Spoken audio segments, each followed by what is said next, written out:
अब बात पीएम मोदी के मिशन 2024 की। 3 राज्यों में नई और युवा सीएम बनाकर भारतीय जनता पार्टी ने 2024 के लिए बड़ा संदेश दिया है।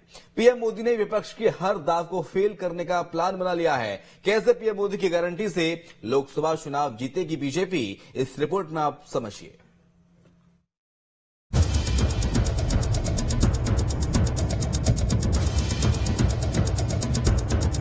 आपसे जो वायदा बीजेपी ने किए हैं वो 100% पूरे किए जाएंगे। ये मोदी की गारंटी है और मोदी की गारंटी यानी गारंटी पूरा होने की गारंटी। ये पीएम मोदी की गारंटी है कि मध्य प्रदेश, छत्तीसगढ़ और राजस्थान के विधानसभा चुनाव में बीजेपी ने जीत हासिल की।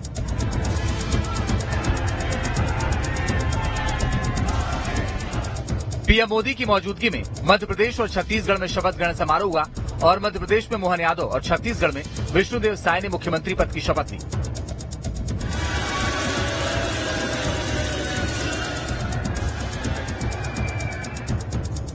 और अब इंतजार है राजस्थान में शपथ ग्रहण समारोह का।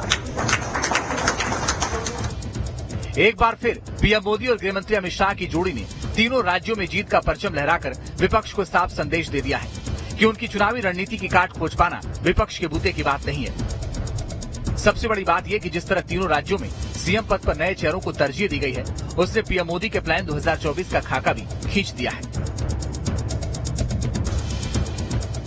कुछ लोग तो कह रहे हैं कि आज की इस हैट्रिक ने 24 की हैट्रिक की गारंटी दे दी है। बीजेपी ने 2024 के लोकसभा चुनाव की तैयारियों को लेकर दिल्ली में बड़ी मीटिंग बुलाई है। बीजेपी अध्यक्ष जेपी नड्डा के नेतृत्व में ये मीटिंग होगी, जिसमें सभी राष्ट्रीय पदाधिकारी, प्रदेश अध्यक्ष, प्रदेश संगठन मंत्री, प्रदेश प्रभारी, सह प्रभारी और सभी मोर्चों के अध्यक्ष मौजूद रहेंगे। माना जा रहा है कि इस मीटिंग के बाद बीजेपी पूरे दमखम के साथ लोकसभा चुनाव की तैयारी शुरू कर देगी। तीनों राज्यों में जीत का सबसे बड़ा अहम फैक्टर है पीएम मोदी का चेहरा, उनकी गारंटी। प्रधानमंत्री मोदी ने एमपी, छत्तीसगढ़ और राजस्थान के सीएम चेहरों के जरिए क्या संदेश देने की कोशिश की है, ये समझना जरूरी है। पीएम मोदी ने तीनों राज्यों के जरिए जाति समीकरण को साधने की कोशिश की है। युवा चेहरों को आगे लाकर अगली पीढ़ी के नेताओं को तैयार करना शुरू कर दिया है। संगठन को तरजीह देकर कार्यकर्ताओं में जोश बढ़ाए। तीनों राज्यों में सीटों का समीकरण साधा है और बीजेपी विकास की गारंटी है, इसे जीत में बदलना है। बीजेपी ने तीनों राज्यों के सीएम बनाकर पूरे उत्तर भारत में जाति समीकरण को साधने की कोशिश की। राजस्थान में भजनलाल शर्मा ब्राह्मण समुदाय से हैं। बताया जा रहा है कि भजनलाल शर्मा को सीएम बनाने की रूपरेखा पीएम मोदी ने पहले ही तैयार कर ली थी। उन्हें विधायक का चुनाव खास तौर पर इसीलिए लड़वाया गया था। माना जा रहा है कि ब्राह्मण सीएम बनाकर बीजेपी ने हिमाचल प्रदेश समेत उत्तरी राज्यों में इस वोट बैंक को साधने की कोशिश की है।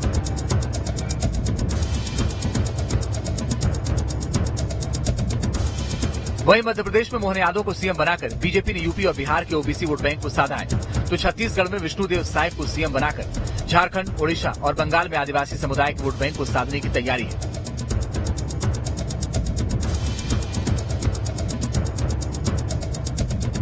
मध्य प्रदेश, राजस्थान और छत्तीसगढ़ में लोकसभा की 65 सीटें। साल 2019 में बीजेपी ने 65 में से 62 सीटों पर जीत दर्ज की थी।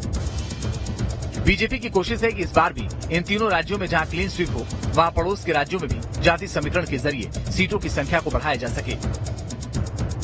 पीएम मोदी ने तीनों राज्यों में नए और 60 से कम उम्र के सीएम बनाकर बीजेपी कार्यकर्ताओं और संगठन को ये संदेश देने की कोशिश की है कि युवाओं को कभी भी मौका मिल सकता है, ताकि बीजेपी कार्यकर्ता पूरे जोश से चुनाव में अपनी भूमिका को निभा सके। मतलब साफ है कि पीएम मोदी और गृहमंत्री अमित शाह की जोड़ी ने 2024 के चुनाव के लिए कमर कस ली है और पीएम मोदी का प्लान कैसे वोट बैंक में बदलेगा, ये देखना होगा। और भोपाल से बड़ी खबर मिल रही है, जहां पर कांग्रेस ने